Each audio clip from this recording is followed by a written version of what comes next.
Sir 2025 में राहुल गांधी का क्या भविष्य देखते हैं आप? राहुल गांधी का भविष्य है कि राहुल गांधी बेसिकली तो वन मैन आर्मी है। अभी शायद छुट्टी पे गए हैं। हर आदमी को अधिकार है जाने का छुट्टी पे जो है। हालांकि भाजपा के लिए भी एक मुद्दा हो जाता है। किसी ने आज ट्वीट किया कि वो छुट्टी चले गए हैं। अच्छी बात है, कोई ख़ास बात नहीं, सभी जाते हैं। लेकिन क्या है कि राहुल गांधी के सामने जो विषय है वो ये है कि एक तो विद इन पार्टी चुनौती है उनके लिए और एक आउटसाइड पार्टी चुनौती है।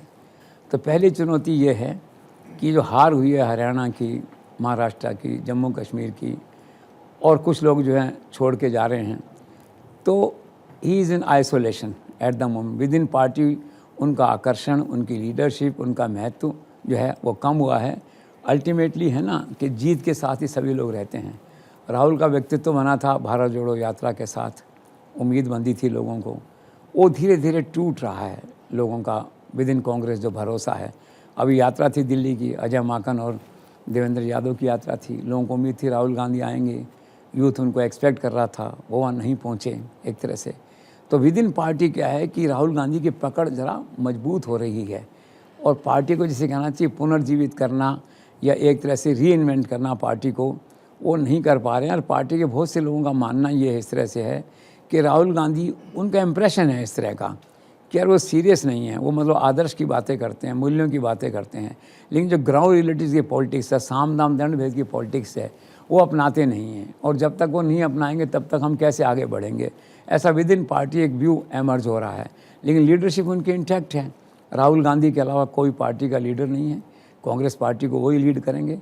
कांग्रेस चाहे 200 पे आए, चाहे 2 सीट पे आए, लीड वही करेंगे अगले 5 साल। मुझे उनके अलावा कोई दूसरा विकल्प कांग्रेस में खड़ा हो सामने वो नहीं है। और जहाँ तक रही बात वो जो मैंने कहा दूसरी चुनौती उनके सामने जो है, वो चुनौती उनके सामने है कि विपक्षी एकता का जो गठबंधन है, जिसका नेतृत्व मोर और लेस कर रहे थे विपक्ष के नेता भी हैं जो है, उसको साथ लेके कैसे चलें। उसमें क्या होता है, सब लोगों को साथ लेके चलना पड़ता है, अकेला चलने से नहीं होता। वो साथ नहीं जोड़ पाए बल्कि लोग छिटक रहे हैं। आप देखिए ना, ममता बनर्जी छिटक गई, अखिलेश यादव, लालू यादव, थोड़े पुराने मौजू किस्म के लोग हैं, ये अलग हो गए। तो राहुल गांधी क्या पार्टी में भी थोड़ा सा एक मतलब से आइसोलेशन टाइप और इधर पूरी तौर पे आइसोलेटेड महसूस कर रहे हैं। तो ये दो बड़ी चुनौतियां हैं जिनका सामना जो है उनको करना है।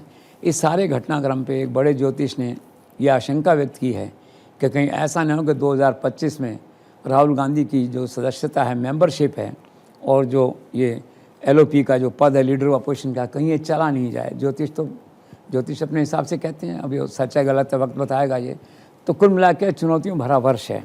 और जहाँ तक रही बात भाजपा की, तो भाजपा ने उसके लिए अपने नैरेटिव बदल दिया है। पहले पप्पू का नैरेटिव चलता था, यात्रा के बाद में नैरेटिव बदल दिया। उन्होंने कहा नैरेटिव काम नहीं कर रहा, इसकी म्याद पूरी हो गई है, अब नया नैरेटिव लेके आओ। नया नैरेटिव सामने आ गया, लोकसभा में घटना हो गई, धक्का मुक्की हो गई। राहुल गांधी की इमेज वो इस तरह का बना रहे हैं कि ये एक उच्छृंखल युवक है, मान लीजिए, इसकी बॉडी लैंग्वेज देखिए, इसके कपड़े देखिए, बातचीत का देखिए, ऐसा उसको ऐसा पेंट कर रहे हैं कि जैसे एक होते हैं ना इस तरह से, इसका ऐसे ही हाथ पाँव चलाने वाला व्यक्ति जो है, ऐसी इमेज उसकी बनाने की कोशिश की गई है। और देखिए एक महिला नागालैंड की एमपी, वो क्या कह रही है, वो कह रही है कि धक्का मुक्की चल रही थी। तो हालांकि आम बात है धक्का मुक्की होना ऐसे संसद और प्रदर्शन में, लेकिन राहुल मेरे इतने करीब आ गई कि मैं अनकंफर्टेबल हो गई। अलग अलग धाराओं में केस दर्ज राहुल गांधी के खिलाफ हुए हैं। आज रिकॉर्ड पे जो है राहुल गांधी के खिलाफ भी क्रिमिनल केसेस दर्ज हैं इन ए वे जो है ये। तो कुल मिला क्या है, राहुल गांधी को बहुत सुधार की आवश्यकता है। अभी उसके सामने चुनौती बहुत बड़ी है, पार्टी के भीतर अपना नेतृत्व रीएस्टेब्लिश करने की, और जो खोया हुआ पद है, एक तरह से ऑलमोस्ट खोया हुआ पद है विपक्षी गठबंधन को लीड करने का, उसको पुनः प्राप्त करने की। तो लेट्स सी 2025 में क्या होता है।